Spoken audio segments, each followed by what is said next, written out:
Olá, está no ar mais um programa em pauta. A gente já está aqui no plenarinho da Câmara e ao meu lado está o vereador Pedro Tourinho, ele que é do partido PT e mais uma vez aceitou o convite de participar aqui do programa em pauta. Por isso eu já quero agradecer o senhor por vir aqui para falar dos seus projetos. É um grande prazer a gente conversar com a TV Câmara, né? Eu quero dar aqui uma saudação a todos os espectadores. A gente sempre vai estar à disposição para falar do nosso trabalho, falar das lutas que a gente empreende aqui através do nosso mandato e, é claro, informar a população sobre os problemas que são problemas importantes para o dia a dia da cidade.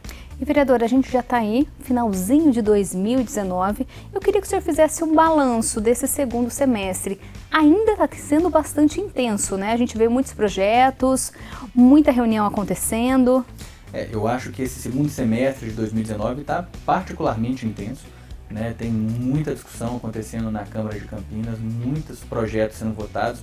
A gente tem várias tarefas. A Comissão de Saúde, que eu presido, está sendo muito demandada, porque a saúde segue sendo a área mais precária da administração pública municipal, né? Agora há pouco, inclusive, eu estava no equipamento público de saúde fazendo um processo de fiscalização. Então, tem sido um semestre de muita movimentação.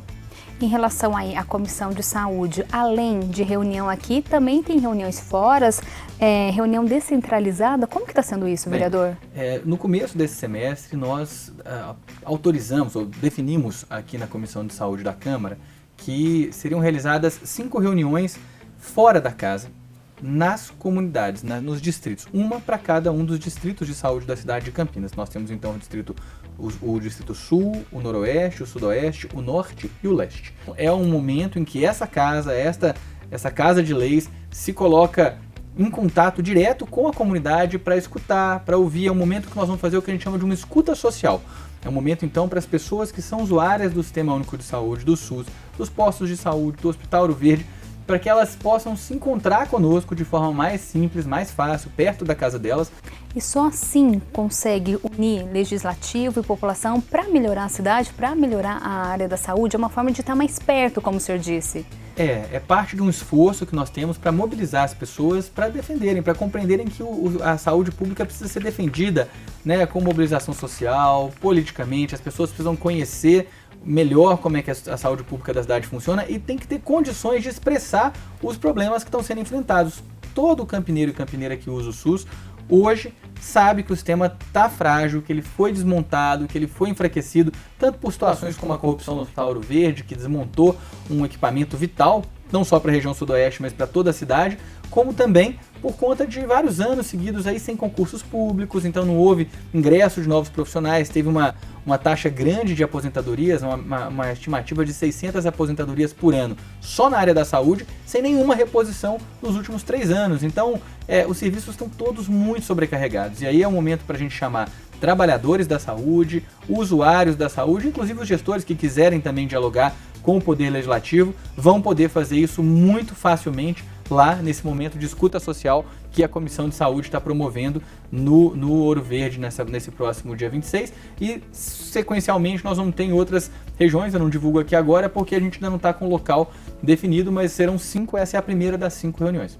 E é uma forma também de entender o problema de perto, direto ali, de quem convive com a situação, porque aí fica mais, não sei se fácil é a palavra certa, mais simples, mais fácil de tentar resolver uma parte daquele problema. Sem dúvida alguma, né? A gente também, os vereadores lá estando, vão conseguir enxergar melhor a realidade, conversar mais com as pessoas. A gente sabe que os vereadores muitos circulam mais por certas regiões da cidade, então é uma forma também de levar a Câmara, né, a todos os lugares da cidade. O fato é que a gente sabe que no caso dos serviços públicos, se não tiver luta, se não tiver mobilização, não tem melhora, não tem mudança, porque infelizmente a gente enfrenta de A a Z, nacionalmente, estadualmente, no âmbito municipal, um momento em que os serviços públicos estão sendo muito fragilizados. E a gente sabe que os serviços públicos, eles na verdade oferecem direitos para as pessoas, né, garantem direitos para as pessoas. Quem já usou o SUS em algum momento que teve uma necessidade e tudo mais, sabe que o atendimento no SUS, quando a pessoa consegue, pode ser, não quer dizer que sempre seja, pode ser muito bom, salva muita vida, garante às pessoas muitos direitos. A gente sabe que na verdade, se tá bom ou se tá ruim, varia, oscila de um ano para o outro, de um momento para o outro, e o que nós queremos garantir é que vai ter sempre pressão da população para que fique bom. E para saber tudo o que está acontecendo, o senhor tem esse costume de visitar, né, os postos de saúde e recentemente esteve no SAMU. Isso, eu tive recentemente no SAMU porque fiquei escandalizado com a informação de que após aberta a unidade de pronto atendimento do Carlos Lourenço, que é uma unidade que demorou 8 anos para ser inaugurada, né, foram 8 anos de obras, interrupções várias e tudo mais. Ela foi inaugurada no dia 4 de novembro e desde aquele dia havia uma proibição para que o SAMU encaminhasse pacientes para a UPA do Carlos Lourenço, porque aparentemente ela foi inaugurada, mas mais ou menos, sabe? Tava com um atendimento meio insuficiente, a escala estava quebrada, faltando profissional, e a gente considera isso absurdo. Porque, veja, primeiro, o paciente, se ela está atendendo o paciente que chega caminhando na UPA, ela tem condição de atender o paciente que chega pelo SAMU também. Uma pessoa pode chegar no SAMU, na UPA caminhando em vias de infartar, e pode ser trazida pelo SAMU infartando. Quer dizer, o tipo de problema que o SAMU vai levar pro pronto atendimento é o mesmo dos usuários que vão chegar lá. Então, se há risco para o SAMU e que impediria o SAMU de levar, há risco para quem está sendo atendido lá também. É meio esse o raciocínio, né? Não faz sentido. Teve muita purpurina, muita festa, muitos fogos de artifício pela inauguração da UPA, mas a gente acha que ela precisa funcionar direito. O que a gente fez então foi uma visita no SAMU, em que nós constatamos essa proibição, já dialogamos com o poder público, houve uma pressão muito forte da nossa parte junto à Prefeitura Municipal para que isso fosse revisto, e agora inclusive nós recebemos a informação de que finalmente o SAMU vai poder começar a levar profissional para lá, porque as escalas estão sendo completas agora. Hoje inclusive eu visitei agora, acabei de sair antes de vir aqui para essa gravação, na UPA do Carlos Lourenço. Hoje à tarde estava com a equipe completa e o SAMU tinha sido autorizado a levar paciente lá pela primeira vez, né, a partir das 13 horas, pela primeira vez desde a abertura da UPA. É assim que a gente acaba também ajudando a cidade, né, fazendo fiscalização, visitando e estando próximo da realidade dos serviços e, é claro, trazendo a público essas informações para que o poder público não se esquive, não se omita e conte com o desconhecimento das pessoas para às vezes deixar de cumprir as suas obrigações. Isso acontece muito, infelizmente, né? A prefeitura muitas vezes conta com a desinformação da população e parte do nosso trabalho é justamente informar. O senhor acredita que a partir de agora o SAMU ganha mais agilidade e também vai salvar muito mais vidas ali? Eu não tenho a menor dúvida. Vamos lá, imagina onde fica a UPA do Carlos Lourenço, para quem não conhece, fica ali na região suleste da cidade, né? Na região, no eixo ali que fica perto do anel viário Magalhães Teixeira, da saída para Valinhos, aquele pedaço ali da cidade é onde está a UPA do Carlos Lourenço. Antes da inauguração desse equipamento, toda aquela região, que se somada à população vai dar seguramente mais de 200 mil pessoas, tinha como referência para atendimento em urgência e emergência apenas o Hospital Mário Gatti, que é longe, né? A depender da hora do dia, vamos dizer 6 da tarde, para o cara chegar lá do Esmeraldina no Mário Gatti, não dá menos de meia hora, às vezes até mais do que isso, a depender do trânsito, 1 hora. Né? Para o SAMU, idem. Então você tendo um equipamento ali que possa ser o desaguador dos casos que o SAMU precisa resolver naquela região, nós vamos aumentar muito a agilidade e em muitas situações tempo é vida, né? Isso é uma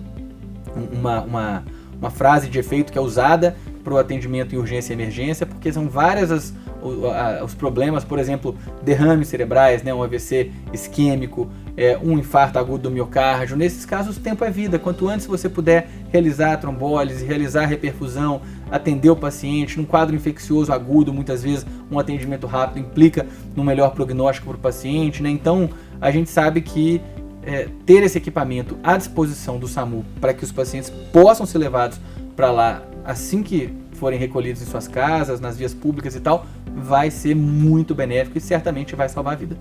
E falando agora da UPA do Carlos Lourenço, o senhor acredita que vai dar uma desafogada no Mário Gatti, por exemplo? Vai agilizar bastante ali o processo? Sem dúvida. A Comissão de Saúde, inclusive, esteve na UPA do Carlos Lourenço quando as obras ainda estavam acontecendo. Nós fizemos todo um esforço junto ao poder público para que essa UPA pudesse ser inaugurada logo, né? Vale dizer que é uma obra que começou ali por volta de 2010.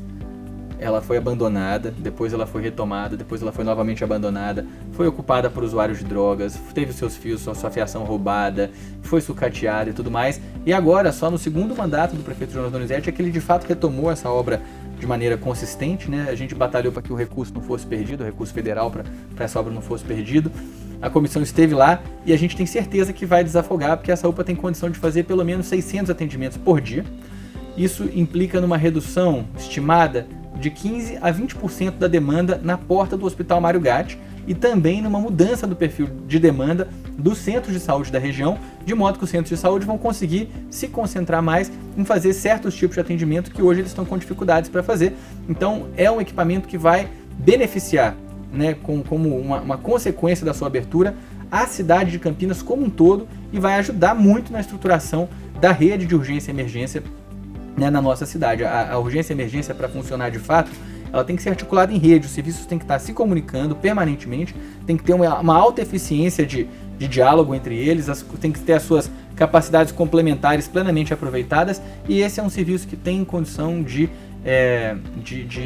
ajudar muito. Quem não conhece, não sabe que esse serviço está funcionando, quem mora ali na região, né, eu sugiro que visite, né, que vá até esse equipamento para conhecê-lo. Ele é lindo, é um equipamento, né, que está novinho, dá gosto de ver ali aquele equipamento montadinho daquele jeito, e nós queremos ele funcionando a contento, a pleno vapor, né, e não pela metade, como infelizmente estava acontecendo desde a sua inauguração. Ainda tem uma briga a mais para ser feita, que é o fato de que a UPA foi aberta só de segunda a sexta. Ela está funcionando, uma coisa maluca isso, das 7 da manhã da segunda às 7 da manhã do sábado, né, segunda a sábado.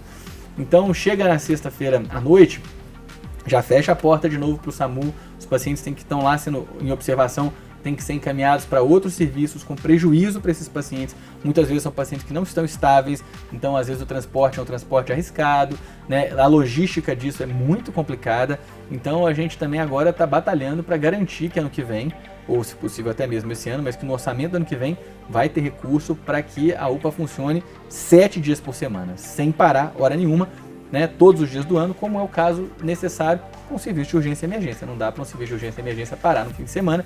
Nós ainda vamos querer também lutar para que tenha a abertura de um serviço de pediatria lá, porque tem só clínico no momento. A gente sabe que tem uma demanda baixa de pediatria, o que não quer dizer que não haja uma demanda de pediatria. Ela existe, ela só é pequena, então a gente pode ter menos profissionais, mas a gente não pode ficar sem, porque um clínico não consegue atender uma criança pequena que chega com uma complicação. Chega uma criança lá com uma crise de asma, um corpo estranho, o que for, uma dor abdominal e tudo mais. Quem tem condição de cuidar disso é o pediatra, e a gente não quer que essa situação precária se perpetue também. As UPAs, em toda a sua concepção, sempre contam com o pediatra, né? O desenho institucional pensado para as unidades de pronto atendimento tem espaço, tem previsão de atendimento pediátrico, então nós queremos que tenha atendimento pediátrico lá. A gente sabe que isso vai ajudar muito, né, as mães, os pais e as crianças daquela região também, né, mesmo que não sejam tantas crianças como em outras regiões da cidade, porque foi isso que a prefeitura alegou para não incluir o pediatra logo no começo. É o tipo de economia que a gente considera contraproducente, né? Ela acaba gerando um desgaste em outros lugares e outras regiões. Quem vai buscar atendimento em pediatria na cidade de Campinas sabe do que eu estou falando,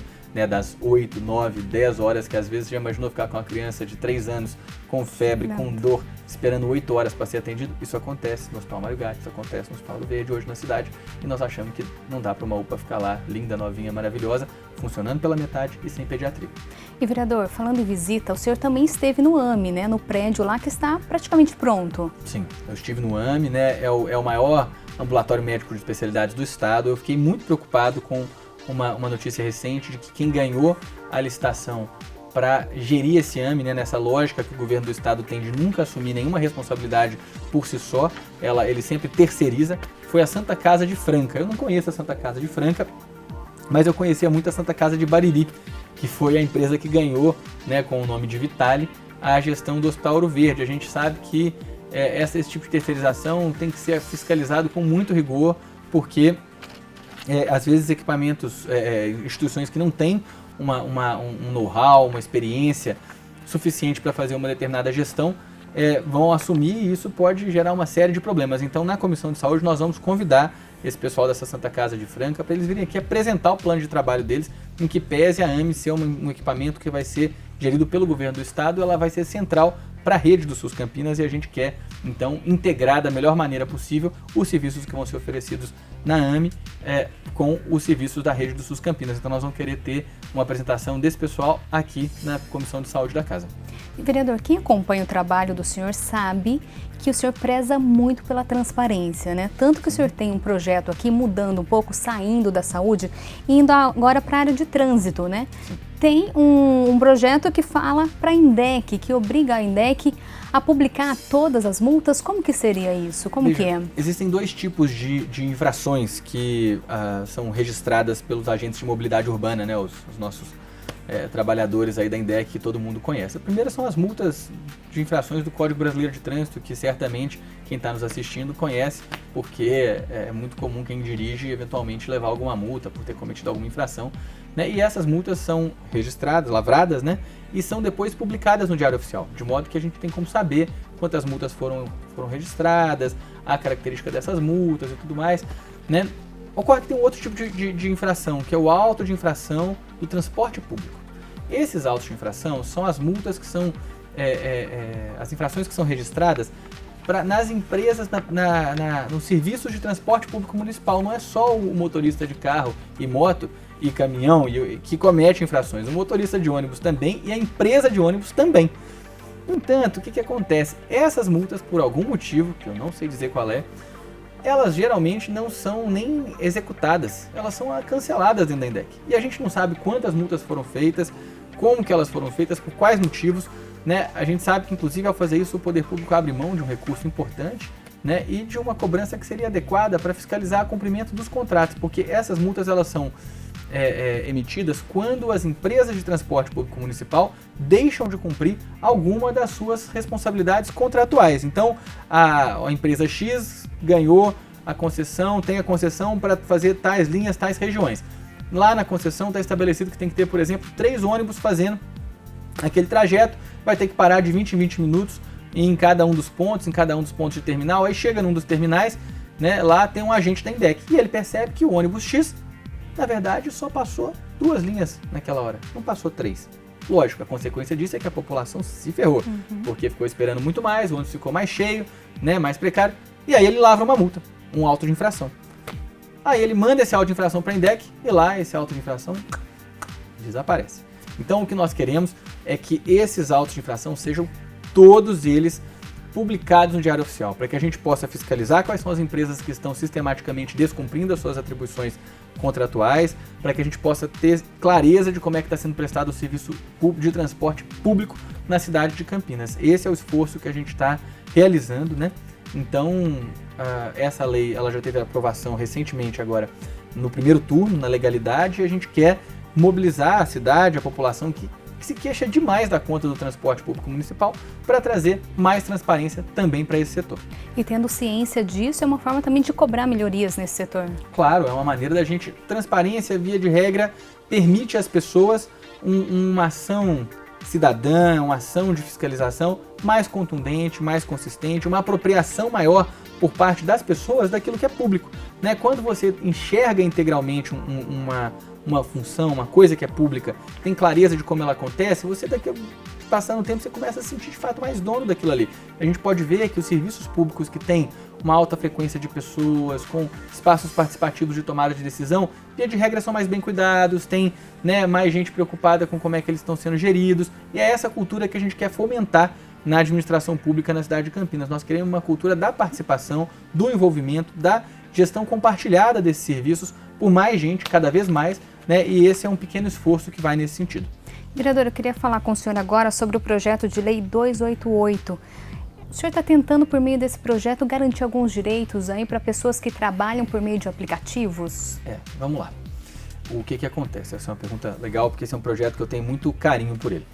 Os aplicativos de mobilidade, de entrega, eles hoje são uma grande fonte de trabalho para a população de Campinas e do Brasil. Tem estudos que mostram que hoje nós temos mais de 4,5 milhões de pessoas trabalhando em aplicativos no Brasil. É uma grande fonte de trabalho, não é emprego, porque não tem vínculo empregatício, né? As empresas fazem questão de ressaltar que não é emprego, eles são pessoas que são autônomas, né? E essas pessoas que trabalham, muitas delas têm nos aplicativos a sua principal fonte de renda, né? As pessoas, quem está no Uber, sabe, usa o seu carro para fazer as suas corridas e às vezes tira 80%, 90%, até 100% da sua renda, depender, né, nesse aplicativo. Da mesma forma, os entregadores desses vários aplicativos de entregas, Rappi, Uber Eats, iFood e vários Glovo e vários outros aí que são importantes do ponto de vista de geração de trabalho na cidade,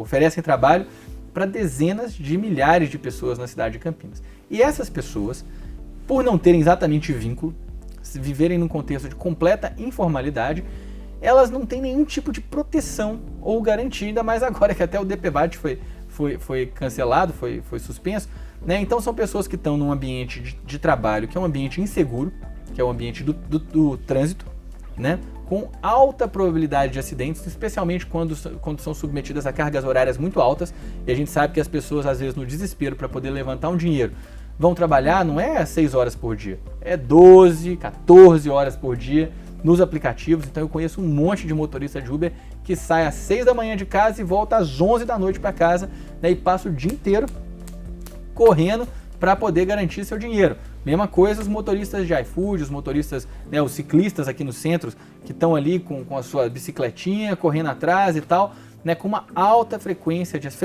acidentes, não só alta probabilidade, mas alta frequência, com muitas consequências e sequelas. O que a gente quer então com esse nosso projeto? Não estamos legislando legislação trabalhista diz respeito a vínculos empregatícios, né? Se fosse legislação trabalhista seria ilegal, mas a gente entende que não é, porque não se trata de legislação trabalhista, se trata de um estabelecimento de normas para o funcionamento das empresas na cidade de Campinas. A gente quer que as empresas assegurem aos trabalhadores desses aplicativos algumas garantias mínimas de seguro. A palavra é de seguro, nem de segurança. Então, por exemplo, que exista um seguro que faça a cobertura para esses trabalhadores, para quando eles, no exercício do seu trabalho, eles, por exemplo, se acidentarem. Então, a gente quer seguro por invalidez, seguro de vida para esses trabalhadores. A gente quer que esses trabalhadores tenham um mínimo de proteção para que, quando acontecer deles se acidentarem, porque isso acontece o tempo todo,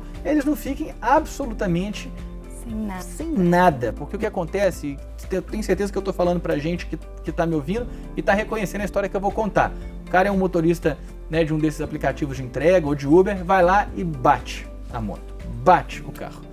As pessoas entram em desespero. Muitas vezes elas se machucam, né? Então elas vão ficar afastadas do trabalho. Às vezes elas perdem o veículo, que é o próprio meio que elas usam para poder fazer o transporte, né? Não tem nenhum tipo de garantia, porque o seguro tem que ser individualmente, o seguro do veículo tem que ser individualmente pago também, né? E elas perdem a sua fonte de renda e elas ficam às vezes semanas, até meses em convalescência para poder voltar a trabalhar com os aplicativos, levantar sua renda e tudo mais, e nesse período elas não têm nenhuma proteção. A gente acha que isso é uma lógica demasiado violenta com essas pessoas, injusta. Elas estão gerando dinheiro para as empresas de aplicativo, estão movimentando a economia da cidade, estão prestando serviços para a cidade como um todo, né, para a população da cidade. Então elas têm que ter pelo menos algum tipo de proteção para o caso do infortúnio, né, de um acidente, de um ferimento acontecer em decorrência desse tipo de trabalho. Então a gente quer que as empresas garantam, no mínimo, algum tipo de seguro para a cobertura desses usuários, né, em caso de acidente. A gente sabe que as empresas podem fazer isso coletivamente, né? Aí as seguradoras sempre fiscalizam, acompanham se de fato o que aconteceu é o que está sendo alegado e tudo mais.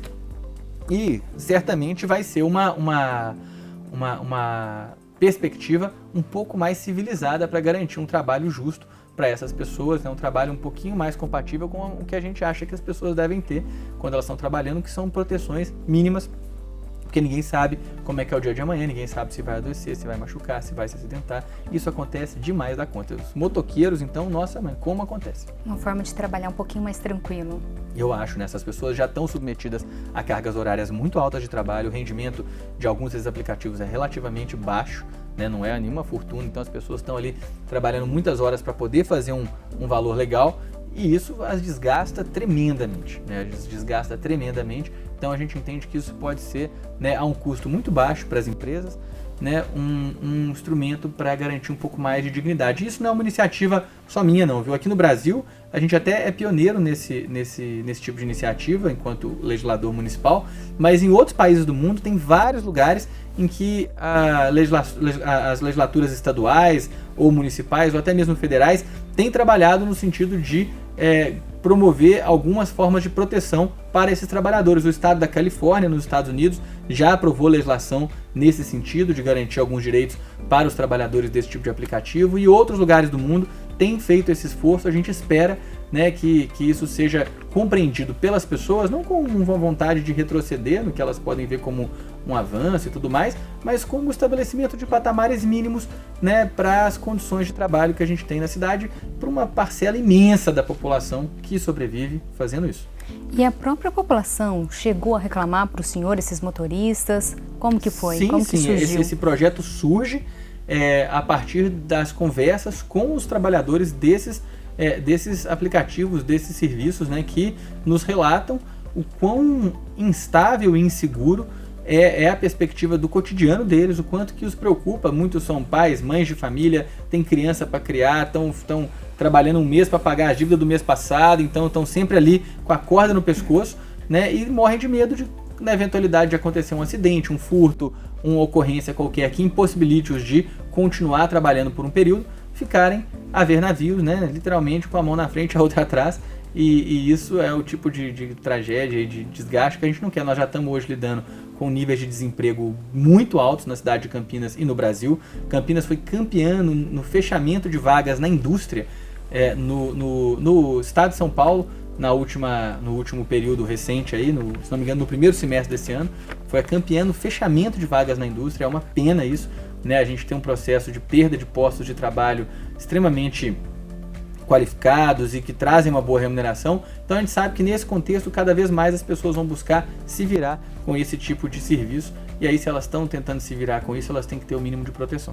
E vereador, esse projeto é um exemplo de que a participação da população é fundamental aqui no Legislativo? Eu não tenho dúvida, né? A gente só produziu esse projeto a partir da provocação feita pelos trabalhadores, e a gente precisa, eu acho, né, ter uma mobilização também para que esse projeto seja abraçado pela população. Quem quiser ter mais informações sobre esse projeto pode entrar em contato conosco lá no Gabinete 3, o telefone é 3736-1320, né? E a gente vai poder dialogar melhor. É necessário, né, a gente ter capacidade de escutar o que as pessoas nos trazem para a gente poder, de fato, legislar da melhor forma possível. Diante disso, eu queria que o senhor reforçasse para o pessoal de casa que seu gabinete está sempre de portas abertas. É isso, né? Quem quiser conversar com a gente aqui na Avenida da Saudade, 1004, né? Estão abertos das 9 da manhã até as 18 horas todos os dias. Tem ainda as sessões da Câmara segundas e quartas-feiras às 18 horas. Quem quiser vir e conversar conosco também, a gente está sempre aqui. E nosso esforço também nas nossas redes sociais, facebook.com/tourinhopedro, tem nosso Instagram também, né? Temos sempre, então, vários meios para que as pessoas possam nos procurar, conversar com a gente e dessa forma a gente tentar, feito eu disse, produzir um trabalho legislativo que seja de fato compatível com o que é o nosso papel, que é legislar para as pessoas. Vereador, infelizmente o nosso tempo é curto, já acabou, tem muito projeto, tem muita coisa ainda para falar, por isso eu já quero deixar o convite para o senhor participar mais uma vez aqui com a gente.